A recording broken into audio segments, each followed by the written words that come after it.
Hey everybody, how you doing? IntoWeapons back again with you. Got a pretty cool video for today. Going to be taking a look at the Draco family of AK-47 pistols. As you can see, I got three of the variants sitting here. We have the Micro Draco, the Mini Draco, and the full-size Draco-c.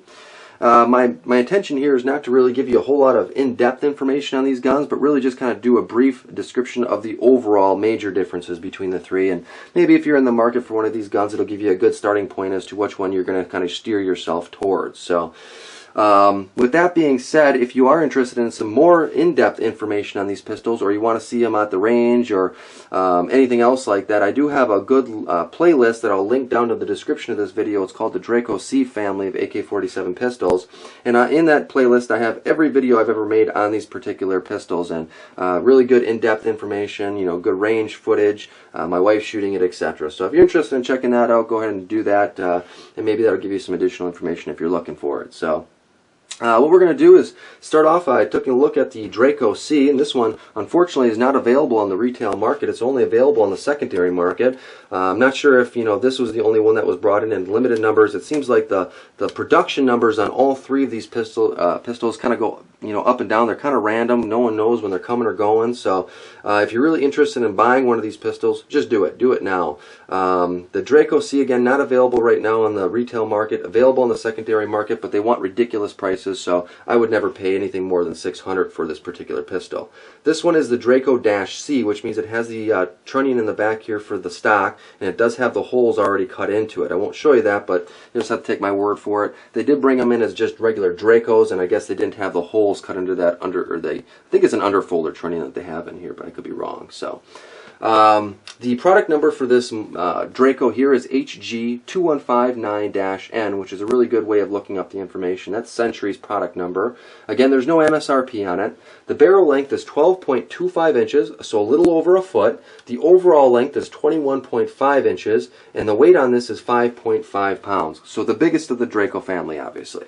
The next one that we have here is the Mini Draco, and the product number here is HG2137-N. The MSRP for both of these guns when they first were released was about $560.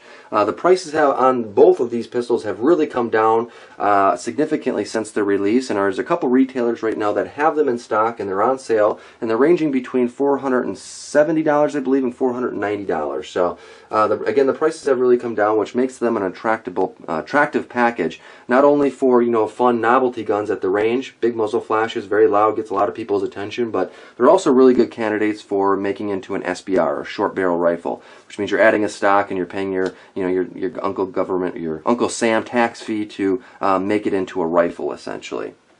But really good candidates for that. The barrel length on this particular one, the Mini, is 7.5 inches, so that's about 4 inches shorter than the full size. It's 18 inches overall length, so you're about 3 inches shorter than the full size. And the weight is about 5.4 pounds, so only about 0.1 pound less than your full size. So the weight difference between the two is very minuscule. The Micro Draco is really where we start seeing some of the major differences. The product number for the Micro Draco is HG2797-N. Again, the MSRP is right in the same ballpark as that Mini Draco. The barrel length, though, on this guy is 6 inches compared to the 12.25 inches up here. So you're cutting that barrel length in half, and I mean, that's pretty obvious as you look at the gun. It's very apparent that it's got a short barrel. The overall length on this is 15.5 inches, which is a good 4 inches shorter than the full size.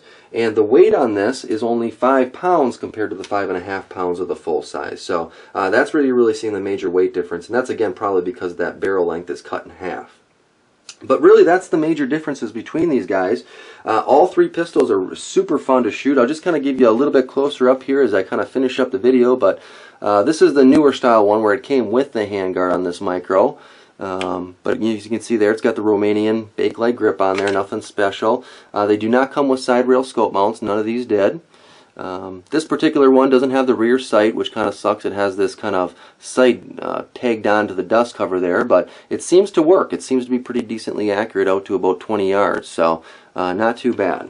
It did come with the A2 style flash hider. As you can see, I removed that and put the muzzle nut on there instead. I prefer to see my muzzle flashes personally.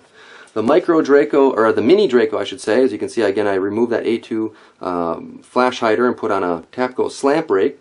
It had that nice wood handguard here. I did just seal it up there, and looks pretty nice. A little bit better than the Draco wood that I got with my full size. That looked like just standard Romanian WASR surplus type wood. But fit and finish is pretty decent. Romanian guns are, pretty standard. There isn't much difference between this and, the fit and finish of a WASR. They're very, very similar. But nothing really extraordinary that you wouldn't find on any other AK pistols, I guess. And then you have the full-size Draco. Again, this one came with a muzzle nut on it, and I replaced it with the slant brake on there. And this one, as you can see, it's got the longer barrel. This one I did replace the wood with a Mako fore-end here, as you can see, which works out pretty well. And just moving towards the back, really nothing special except for that Krebs Custom Enhanced Safety Selector, which I really like, and a different grip on there. Replaced the sling attachment on the back there, since I wasn't going to do an SBR. Again, doesn't have the side rail scout mount. We got the ACARs on the top here if I want to put on a rail or a red dot or something, which I'm looking forward to doing. I actually just got a Burris Fastfire 3, which I intend to put on here as soon as I get the housing for it. I'm going to make sure it's protected when I put it on there. So, but overall, pretty cool guns, guys. They should mention that none of these come with a bayonet lug, obviously. It's just not possible with the shortness of the barrel. This one did come with a cleaning rod, and you are able to use the cleaning rod minus, well, I guess, never really tried to get it through there. The ferrule here still works, so it's possible I could get that cleaning rod in there. But these two did come with the cleaning rod, but they do not go in. There's just no way of attaching them because of the shortness of the barrel, etc. So that's really the differences between the three, guys. Hope you've enjoyed the video. If you have any questions, feel free to let me know. Otherwise, as always, I appreciate watching. Until next time, take her easy.